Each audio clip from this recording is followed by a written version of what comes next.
My name is Jennifer, and for 12 years, I believed I had built a stable, honest marriage with David. We lived in a quiet suburban neighborhood outside Dallas, Texas. One of those tree-lined streets where people wave as they mow their lawns, where kids ride bikes until dinner, and where everyone pretends to have the perfect life behind their perfectly polished doors. From the outside, ours looked perfect too. Two-story house with white shutters, a golden retriever named Max, a modest savings account, and dreams for the future. But David always had one dream that overshadowed all the others: his inheritance. He would talk about it the way some men talk about retirement plans or lottery winnings.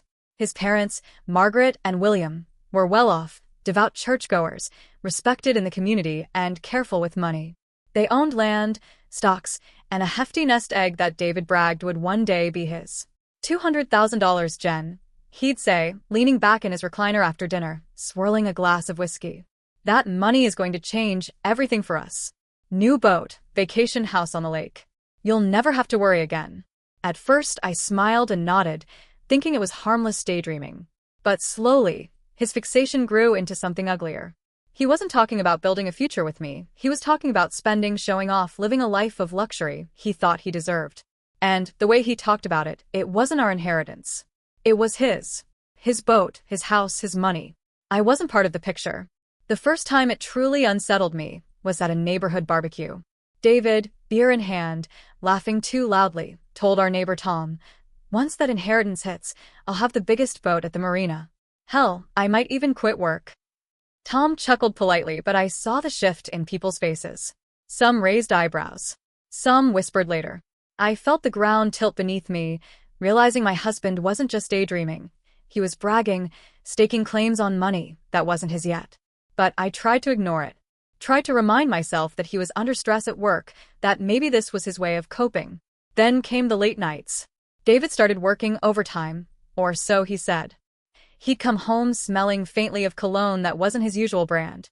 He'd shower immediately, phone clutched tight in his hand, screen turned away from me.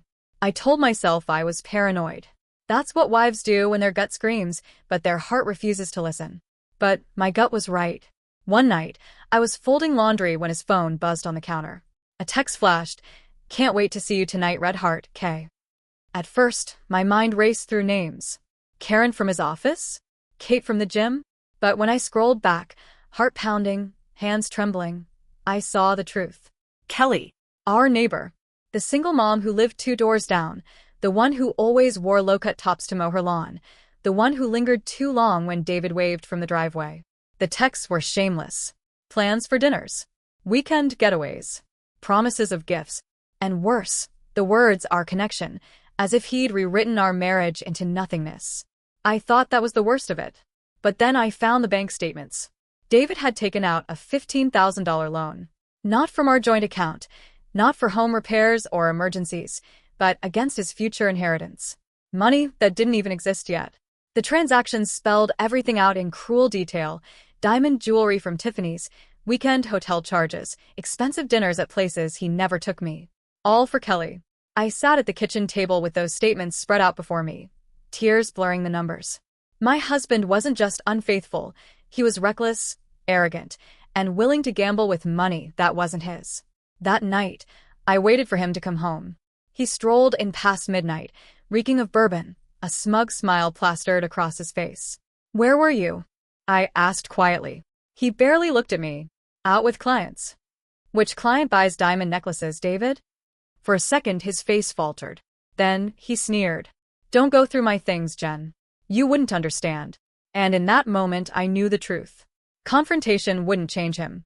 He'd deny, gaslight, twist everything until I questioned myself.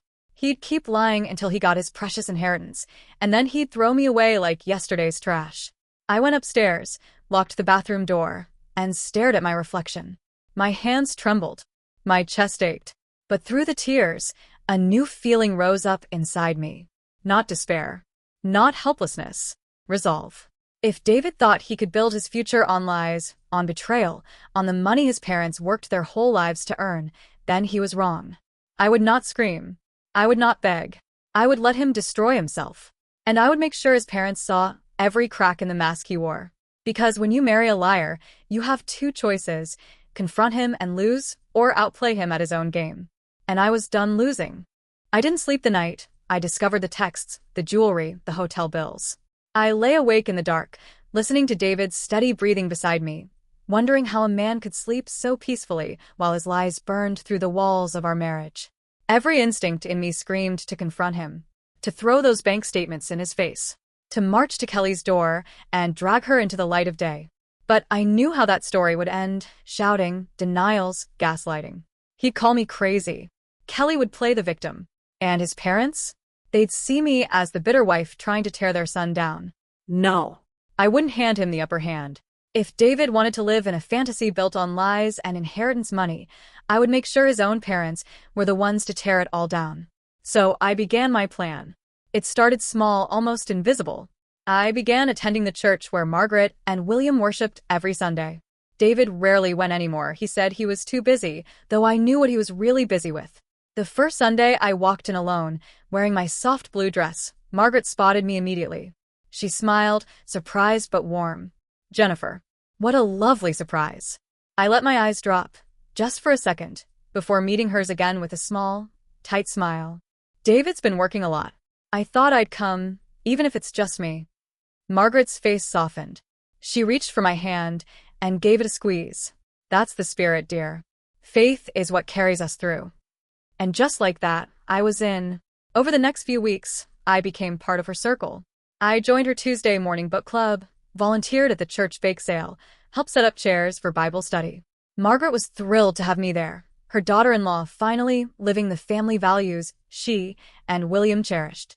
But I wasn't there just to bake cookies or read devotionals. I was there to plant seeds. During one book club, as we discussed a novel about a woman betrayed by her husband, I sighed softly and said, "It's heartbreaking, isn't it? How some men just lose sight of what truly matters. Family. Commitment." Margaret looked at me, her brow furrowed just slightly. "Yes, it is," she agreed. At Bible study, when the pastor spoke about fidelity and honesty, I shared, "I think about how fragile marriages can be when money and temptation get in the way." Margaret glanced at me then too, a flicker of concern in her eyes. I never accused David outright. That would ruin everything. Instead, I left breadcrumbs, subtle hints, like shadows flickering in the corner of her vision. Enough to stir doubt, to make her notice things she might have ignored before. At family dinners, I played my part with quiet precision. David, of course, hated those dinners. He'd fidget with his phone, step outside to take calls, leave early with flimsy excuses. Meanwhile, I stayed engaged, helping Margaret clear the dishes, asking William about his work with the church. And when Margaret would ask how things were going, I would offer just enough truth to deepen the crack. "Oh, David's been so busy. I hardly see him these days." Or, "He's been stressed about money lately. Took out some loans, said it was for investments, but I just worry sometimes." I'd lower my eyes, let my voice catch just slightly. Never dramatic. Never accusing. Just a wife burdened with quiet sadness. The effect was subtle but powerful. Margaret began noticing David's distractions at the table. William began questioning him more about finances, about where his time went. Their own doubts began to take root, watered carefully by my gentle comments. Meanwhile, David carried on as if he were untouchable. He'd walk through the door with a smug smile, humming as he checked his phone, tossing his jacket on the chair like nothing mattered. One night, I overheard him on the phone in the garage, his voice low but sharp. "Don't worry, babe. Once the inheritance comes through, we'll be set. We'll take that trip to Miami, maybe even Europe. My parents won't even know." My stomach turned. Miami, Europe. He was planning a life with Kelly on money that wasn't his yet. And in that moment, something in me hardened. This wasn't just about revenge anymore. It wasn't about catching him in a lie. It was about protecting everything his parents had built, their legacy, their values, from being squandered by a selfish man who thought the world owed him everything. I started keeping a journal, documenting every slip, every lie, every reckless decision. Not for evidence in court, not yet, but for myself. To remind me why I was doing this. To fuel the fire on nights when the pain threatened to consume me. Because make no mistake, I was in pain. Every time I smiled across the dinner table at Margaret, every time I bit back the urge to scream, I felt the knife twist deeper. But I also felt stronger. I wasn't the broken, naive wife anymore. I was a woman with a plan. A woman who would let her husband unravel himself until there was nothing left for him to hide behind. And when the moment came, when the mask finally slipped, his parents wouldn't just see a son who betrayed his wife. They would see a man unworthy of their name, their values, and their inheritance. That was the future I was building, quietly, patiently, with every seed I planted. And David, fool that he was, didn't see it coming. By the time fall arrived, the cracks in David's perfect mask were no longer hairline fractures. They were widening fissures, spreading like broken glass. I'd become so skilled at smiling through the pain that even I sometimes forgot I was acting. To the outside world, I was the devoted wife. To Margaret and William, I was the daughter-in-law they always hoped I'd be. But beneath that calm exterior, I was sharpening my blade of patience, waiting for the perfect moment to strike. David, meanwhile, was losing control. He was glued to his phone at all hours, typing furiously with that sly half-smile he used to save for me.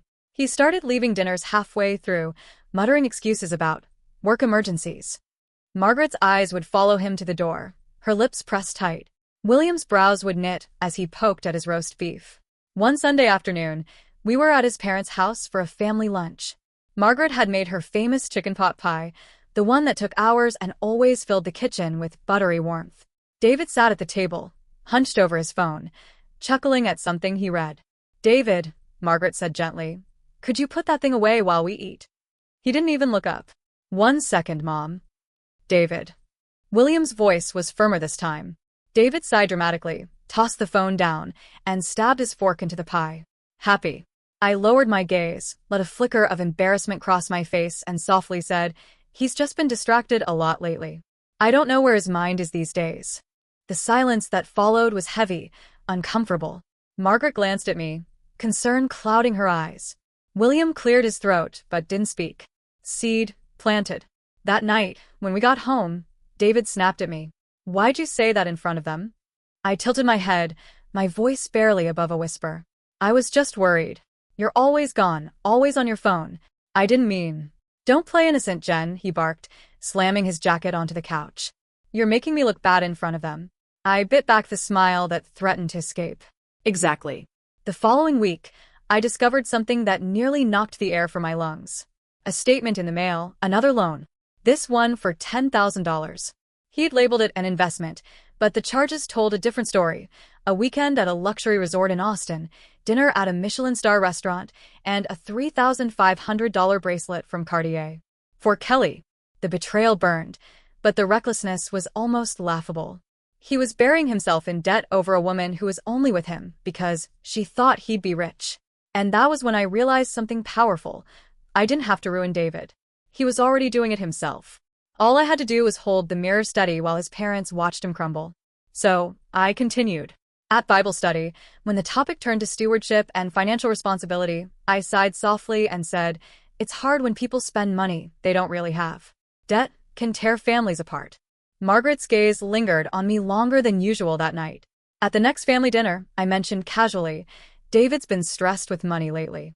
He says it's for investments, but sometimes I just worry. We've always tried to live within our means." William's fork paused midair. "Investments?" he asked. David quickly cut in. "Yeah, just opportunities, Dad. Nothing big." But I saw William's eyes narrow, suspicion flickering across his face. The next week, Margaret invited me for coffee at a little cafe near the church. She clasped my hands across the table, her voice soft. "Jennifer, is everything all right between you and David?" My throat tightened. I let my eyes well up just slightly, blinking back tears. "He's been distant. Always busy. I don't want to trouble you with it." "Dear," she said firmly, "your family. You can tell me anything." I shook my head, pulled back just a little, and whispered, "I love him. I just feel like I'm losing him." Her grip tightened, and in her eyes I saw it, her loyalty shifting, her faith in her son shaking. Meanwhile, David was spiraling. He bragged more openly now about the inheritance, about the life he was planning. He'd stand in our kitchen, pacing with his phone pressed to his ear, saying things like, "Once the money comes through, baby, it'll just be us. We won't need to hide anymore." Sometimes I'd sit at the table, sipping my coffee, watching him. He didn't even notice me there. He was too lost in his fantasy. But I noticed everything. Every lie, every loan, every careless word. And I made sure Margaret and William noticed too. It wasn't about tearing David down. It was about showing his parents who he truly was. A man who valued money and lust over family, who would gamble away their legacy for a fleeting thrill. The more he slipped, the less I had to do. All I had to be was patient. And patience, I had learned, was my deadliest weapon. The thing about lies is, they don't collapse all at once. They unravel. And David was too arrogant to notice the threads slipping through his fingers. By late November, I didn't even need to look for evidence anymore. He handed it to me daily. Every late-night text. Every business trip that came with a faint whiff of unfamiliar perfume. Every unexplained withdrawal from accounts I didn't even know existed. But confrontation? No. That wasn't my path. I wasn't going to scream or beg. I was going to let David destroy himself, with his own words, his own choices, in front of the very people he thought would hand him the keys to a fortune. I started small. One Saturday morning, I suggested to Margaret, maybe we could plan a family outing. Something simple. Ice skating downtown? Or even just a big dinner at your place. Her face lit up. Oh, Jennifer, that would be lovely. We've all been so busy. Busy. That was the perfect word. Because when Margaret called David to suggest it, he immediately claimed he had a work trip. I smiled sweetly and said, "Oh, that's too bad. I thought you'd enjoy some family time." Margaret looked at him for a long moment. He shifted uncomfortably under her gaze. Another seed watered. A week later, I arranged a book club meeting at Margaret's house. I made sure David knew about it. And right in the middle of our discussion on faithfulness in marriage, yes, I chose the book myself, David burst through the door, flushed and disheveled, reeking faintly of cologne. "Didn't expect you home so early," I said softly, masking the sting in my chest with just the right hint of tremor in my voice. Margaret's eyes darted from me to him, reading between the lines. She didn't say a word, but her silence was heavy, damning. And then came the opportunity I'd been waiting for. I discovered, thanks to a carelessly hidden receipt, that David and Kelly were planning a weekend getaway at an upscale hotel 2 towns over. A romantic escape he'd paid for with yet another loan against his future inheritance. So I made my move. "Margaret," I said one afternoon, "would you like to go shopping this Saturday? There's a boutique at the Riverfront Mall I think you'd love. We could make a day of it." She agreed instantly. She'd been craving more time together, I could tell. And that Saturday, as we walked past the chic little cafe by the mall fountain, fate, or rather, my careful planning, placed David directly in our path. He was there. With her. Kelly, dressed to the nines, her hand tucked possessively into his arm. He leaned across the table, brushing a strand of hair from her face, whispering something that made her giggle like a teenager. My stomach twisted. My vision blurred, with hot tears. But I held it together. "Jennifer?" Margaret's voice cracked beside me. I turned slowly, my face pale, my lips trembling, my eyes wide with horror. "Margaret, I don't understand." David looked up then, his eyes widening, his face draining of color. He froze, like a deer in headlights, his fork suspended midair. Kelly's laughter died instantly as she realized who was standing in front of them. "Mom," David stammered. This isn't what it looks like." But it was exactly what it looked like. And Margaret knew it. Her lips pressed into a thin line.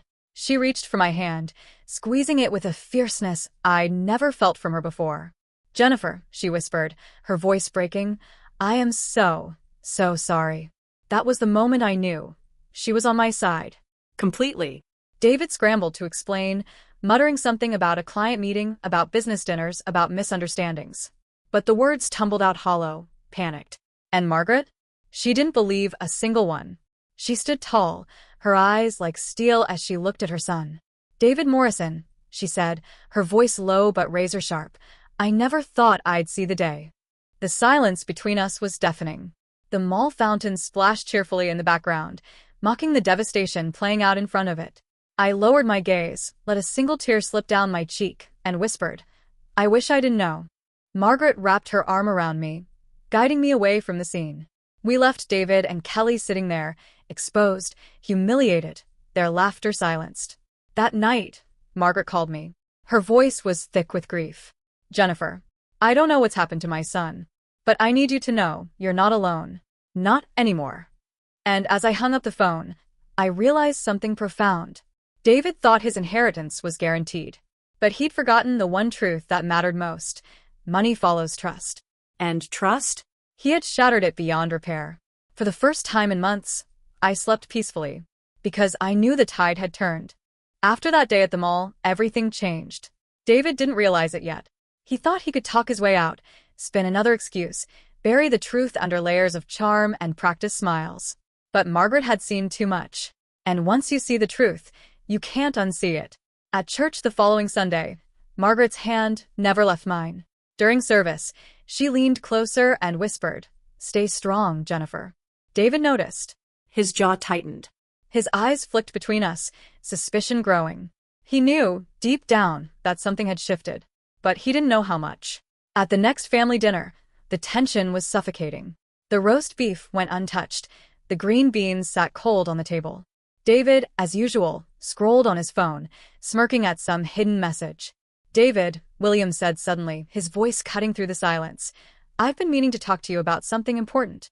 David looked up, smiling, clearly expecting praise or, worse, talk of inheritance. "Sure, Dad. What's up?" William folded his hands on the table. "Family. Legacy. Responsibility." The smile faltered. David cleared his throat. "Of course. Those are important things." Margaret's eyes narrowed, watching him. "Are they?" she asked quietly. The silence that followed pressed against my chest like a weight. I stayed quiet, letting them lead. That was always my role, never the accuser, only the witness. Let David's parents see him for who he was. "Tell me, son," William continued, his voice low but firm. "Why is it every time we're together, you're distracted? Always leaving early. Always glued to that phone." David chuckled, a brittle sound. "Dad, I'm just busy. Business never sleeps, you know that." William's eyes darkened. "And does business wear perfume? Does business hold your hand in public?" The blood drained from David's face. He opened his mouth, closed it again. "That's not what you think." Margaret slammed her fork down, startling everyone. "I saw you, David. With her. I saw you with my own eyes." David's mask cracked then, panic flashing across his features. He turned to me, desperate. "Jennifer, tell them it's not what it looks like." I lowered my gaze, my voice trembling just enough. "I wish I could, David." Margaret's hand flew to her mouth. William's fists clenched against the table. For once, David had no smooth words, no clever lies that could erase the picture now seared into his parents' minds. But it wasn't just the affair. No, that was only the beginning. Because Margaret and William had started noticing more than his infidelity. The questions began slowly, then sharper. "Why are you always asking about the inheritance? Why are there whispers about loans in your name?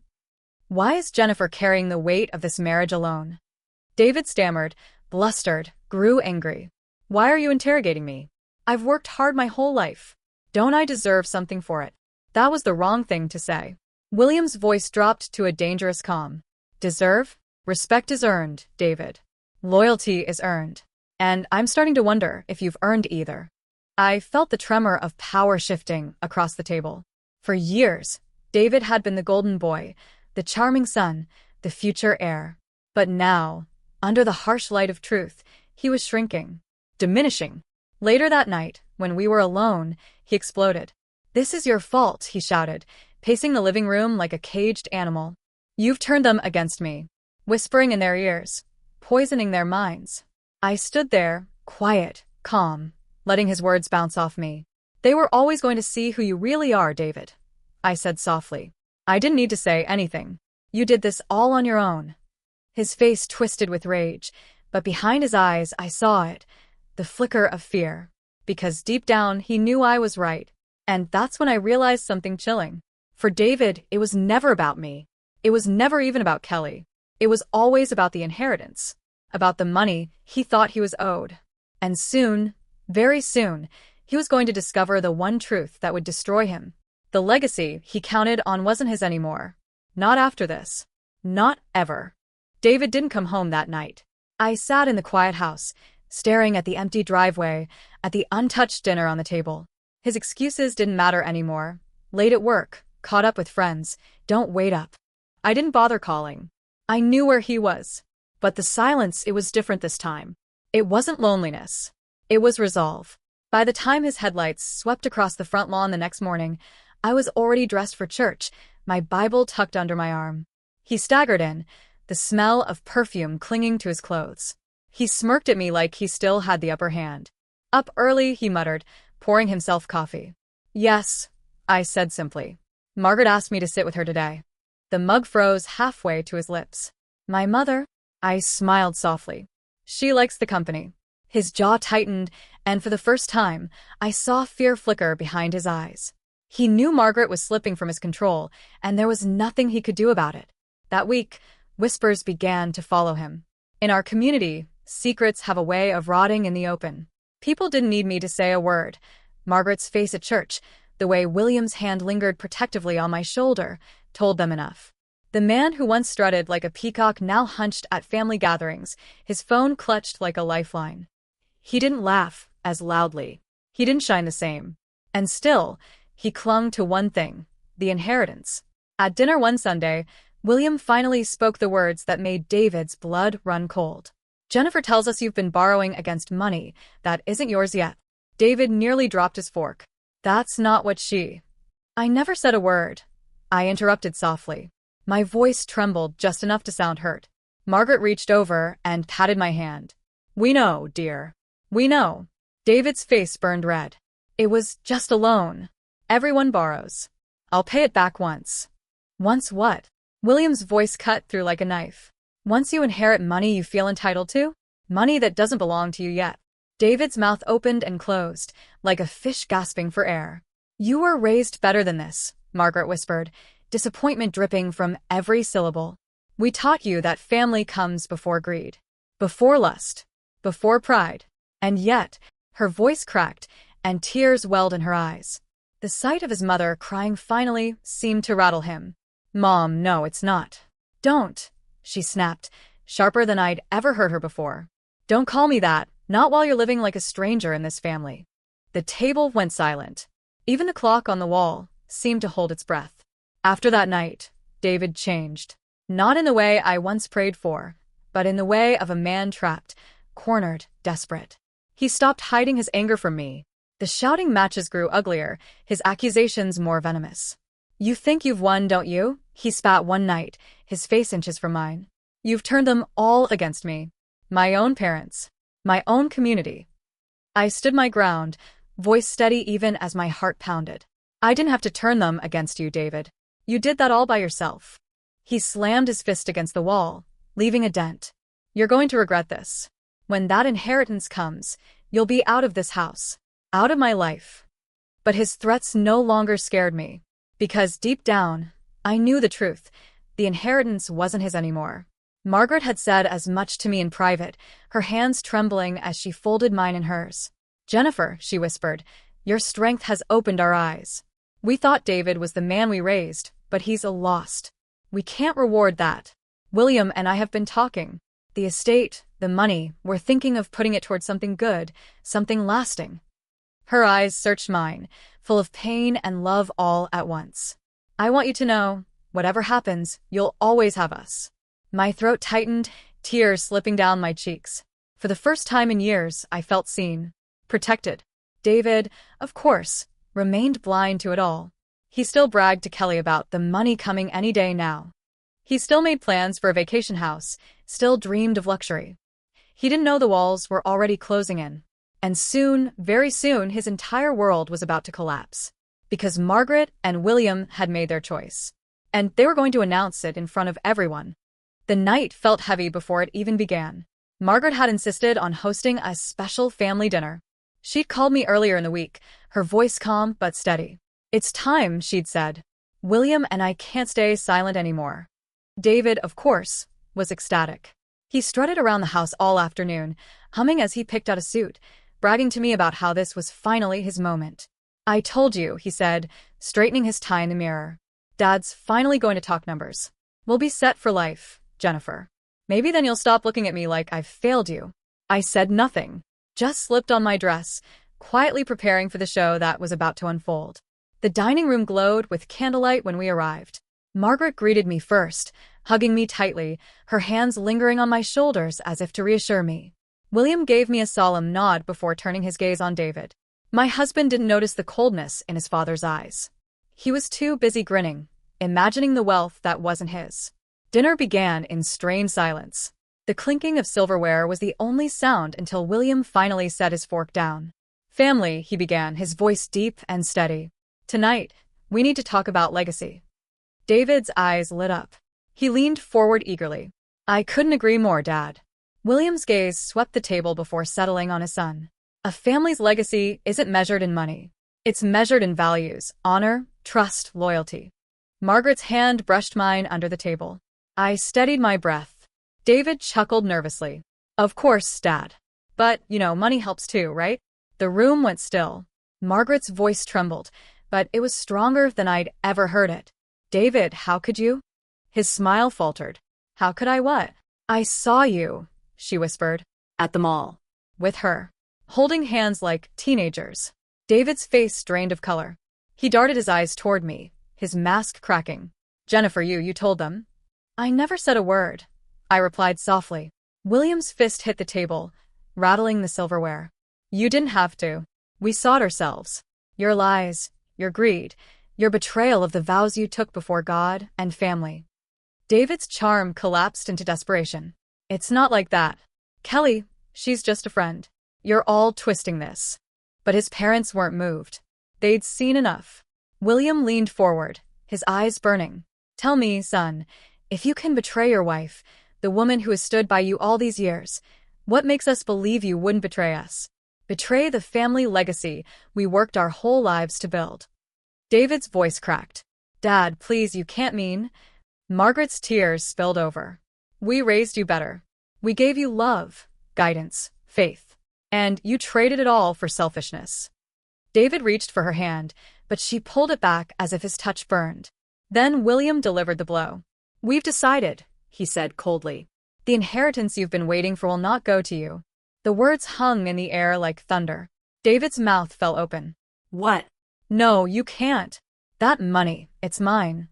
"It was never yours," William snapped. "We've decided to leave the estate to charity. To something good, something pure.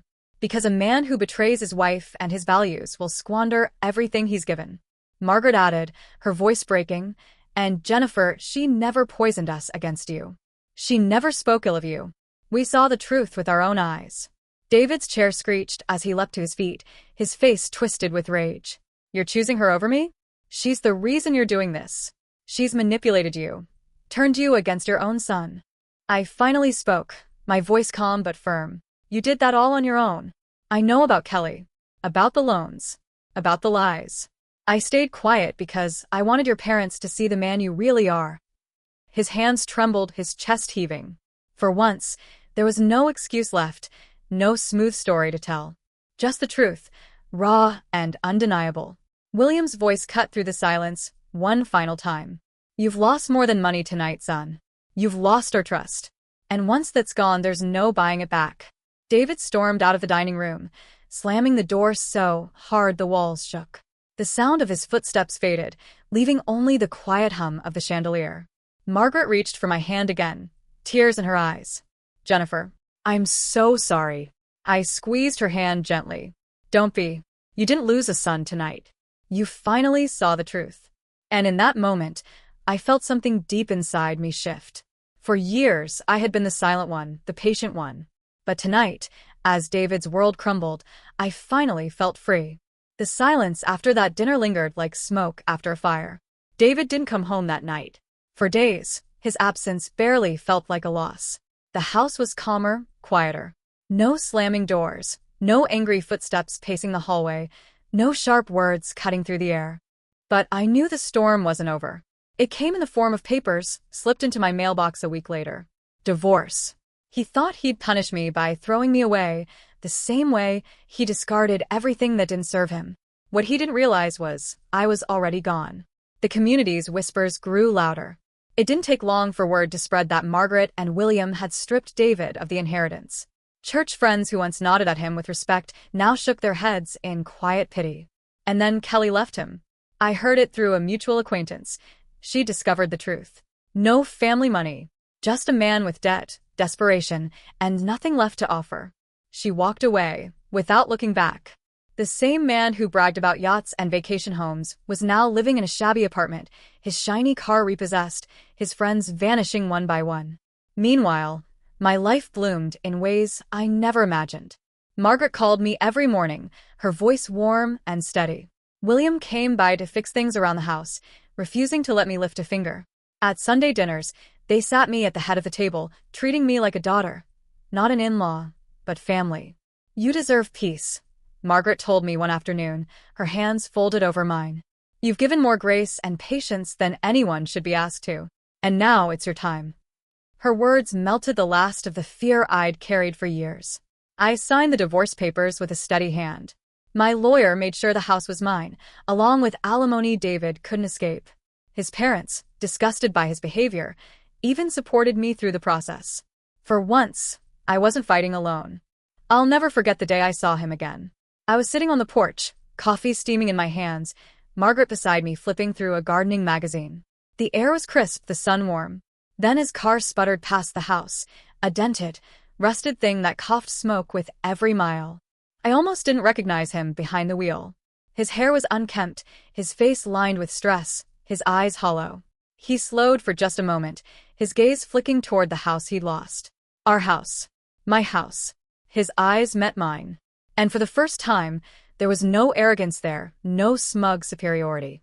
Only emptiness. I lifted my coffee cup in silence, not as a greeting, but as a farewell. He drove on without stopping. Margaret reached over and patted my knee gently. "He made his choices," she said softly. I nodded, breathing in the quiet. For years, I thought my story was about betrayal, about loss. But now I understood it was about freedom, about reclaiming the life I deserved, about stepping out of the shadows and into the light. David had lost his inheritance, his reputation, and his illusions. But I had gained something far greater: peace, respect, and a family that truly saw me. And as the sun dipped below the horizon, I whispered to myself, "I'm free." And I meant it. So that was my story. A story of betrayal, of secrets, of money and lies. But more than that, it was a story of freedom. You see, sometimes the worst thing someone can do to you ends up being the best thing that ever happened. David thought his inheritance made him untouchable. He thought he could gamble with my love, my trust, and even his parents' legacy. But in the end, he lost everything. And I gained my life back. Ladies, let this be a reminder. Never ignore the red flags. Don't let smooth words and big promises blind you to the truth. If someone shows you who they really are, believe them. And remember, sometimes revenge isn't about shouting, fighting, or breaking down. Sometimes it's about silence, about patience, about letting the truth reveal itself. Because the greatest revenge is living well while they watch from the outside.